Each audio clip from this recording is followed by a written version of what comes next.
Yung mga idol, yung ating ceiling acoustic mga lods. Yan po ay ito po ay plastic lang yan. Nakikita nyo araw yan ay plastic. Yan po. Yan tinatanggalan po ng plastic. Ngayon ang likod niya. Yan mga idol, itong likod niya. Yan ang pinakalikod niya. Ngayon yan, ito na yung mga lods. Napakadali lang po mag-install niya kaysa T-runner yung ating ceiling na acoustic na panel board din. Mas maganda pa po ito. Yan, napakadaling mag-install. Saka ito mga idol, yan, papansin nyo.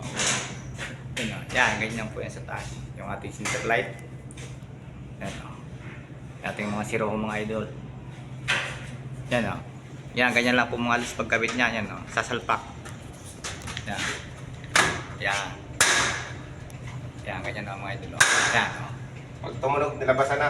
Yan, yan, ganun ang mga idol. Yan.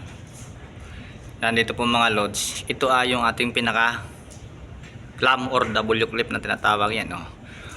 Ito po mga loads ay sinusuksok kung papansin nyo.